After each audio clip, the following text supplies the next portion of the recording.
अब बात करते हैं वोडा आइडिया की। आज जो बाजार में सबसे तेज चलने वाला स्टॉक सुबह सुबह बनता हुआ नजर आया था वो था वोडा आइडिया। एनएससी पे करीब 12% उछल गया था ये स्टॉक, ₹7.80 के पार पहुंचता हुआ नजर आया। जी हाँ, 7-8 रुपए के आसपास ही ट्रेड कर रहा है वोडा आइडिया, बहुत पिटाई झेल चुका है।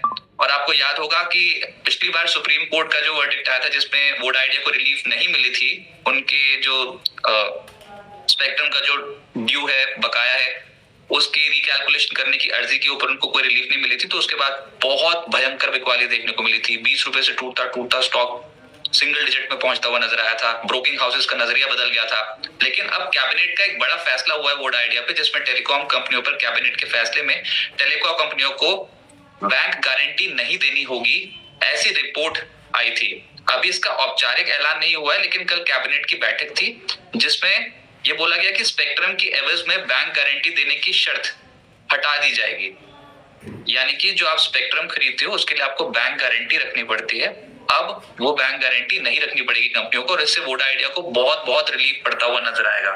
एक हेवी अमाउंट ब्लॉक हो जाता है एज अ बैंक गारंटी, अब वो नहीं रखनी पड़ेगी। और उसके बाद हमने देखा कि आज सुबह सुबह वोडा आइडिया का स्टॉक तेज हुआ, फिर इंडस स्टार का स्टॉक तेज हुआ, जोरदार तेजी देखने को मिली। सर, वोडा आइडिया में जो भी निवेशक हैं, इन्वेस्टर्स, और जो बड़े बड़े सपने देख के बैठे हैं, ये सपने पूरे होंगे क्या? क्या वोडा आइडिया यहाँ से तेज हो सकता है? जी, तो ये दूसरा एक स्टॉक है जिसको मैं गए 6-8 महीने से एक पेन पॉइंट रहा है। बहुत सारे रिटेल निवेशक, if I am not wrong, मेरे हिसाब से 15 से लेके 17 रुपए के स्तर से बहुत सारे हमको क्वेरीज हमेशा आते हैं कि इसमें करें क्या हम, क्योंकि बहुत सारे जो एक मेरे हिसाब से एक न्यूज आई थी कुछ महीने पहले ये एफपीओ की, जिसके बाद बहुत लोगों ने वोडाफोन आइडिया में बाइंग के पोजीशंस बनाए थे, और वहां जिस तरह से यू टर्न स्टॉक ने लिया था उसमें काफी निवेशक फंसे हुए। तो मेरे हिसाब से कौन सा लेवल सही रहेगा इसमें एंट्री करने के लिए? आज राहत जरूर मिली है, परसेंटेज वाइज गेन बहुत तगड़े दिख रहे हैं, बट अभी तक 15 और 16 प्लस लेवल आने के लिए बहुत समय आपको देना पड़ेगा। न्यूज के चलते ये बाउंस बैक रैली है, बाकी अगर मुझे टेक्निकली इसको एसेस करना है तो ये स्टॉक में एक सपोर्ट बेस है 6 रुपए का, और अभी तक ये सपोर्ट बेस छुआ नहीं है। तो छूने के बाद उम्मीद करेंगे कि ये रिकवरी होगा। तो अभी एक सपोर्ट बनाने की खोज है, बहुत टाइम लगेगा यहाँ से, और रिकवरी रैली के लिए तो आपको कम से कम 1 साल के ऊपर देखना पड़ेगा। तो मैं कहूंगा कि अगर आपके पास कोई भी पोजीशंस फंसे हैं और आपका नजरिया लॉन्ग टर्म का है तो आपको बिल्कुल बने रहना है, क्योंकि न्यूज बेस्ड काउंटर है। लॉन्ग टर्म के लिए चार्ट्स में अभी तक एक बॉटम फॉर्मेशन है, पर कोई रैली की उम्मीद है नहीं। तो मैं कहूंगा कि अभी तक कोई ऐसे संकेत मुझे तो नहीं दिख पा रहे कि बहुत बड़ी रैली होगी यहाँ से एक तरफा अगले 1-2 महीने में। लॉन्ग टर्म का स्टोरी तो अलग है, न्यूज बेस्ड फ्लो पे बना रहेगा। तो मेरी राय रहेगी कि जिनके पास है और जिनके पास समय की कमी नहीं है तो उनको बने रहना है। बाकी ट्रेडिंग के लिए अभी भी कोई भी बाइंग की मुझे संकेत नहीं बन पा रहा है। 6 रुपए जब भी आए बिल्कुल मैं बाय रेकमेंड करूंगा वोडाफोन आइडिया में, तब तक तो कोई ट्रेड बनता हुआ नहीं दिख रहा है।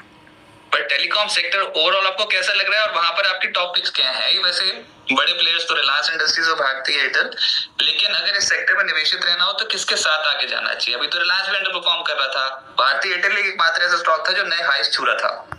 जी, तो कहीं ना कहीं मुझे लगता है कि जहाँ पे भारती एयरटेल का प्राइस स्ट्रक्चर बहुत स्ट्रांग है, भारती एयरटेल में अगर आप ओवरऑल, ये तो बहुत महंगा भी लगेगा आपको, पर जो महंगी चीज है वही और महंगी होगी, ये मैं मान के चलता हूँ। टेक्निकली आपको फ्लोज के साथ ही बने रहना है, ट्रेंड बहुत स्ट्रांग है यहाँ पे। और 1570 में कहीं ना कहीं मुझे लगता है कि स्टॉक में वापस 1700 1750 के ट्रेडिंग के लिए आप बाइंग के पोजीशंस बना सकते हैं। इंडस टावर की अगर भी बात करें तो इंडस टावर जिस दर से आज रिकवर हुआ है 320, ये मंथली प्राइस चार्ट में अगर देखें तो एक बहुत ही अहम सपोर्ट से इसने रिकवरी करी है। तो यहाँ पे मुझे उम्मीद ज्यादा लग रही है कि अगर आपको कोई भी दाव लगाना है टेलीकॉम स्पेस में तो आप इंडस टावर या फिर भारती एयरटेल का चुनाव करें। कम प्राइस के शेयर है वो अगर आप लॉजिक से बाय करेंगे तो ज्यादा शायद आपको परसेंटेज गेन दिखे, बट ओवरऑल लॉन्गर टर्म में ज्यादा कुछ रिटर्न्स बने नहीं।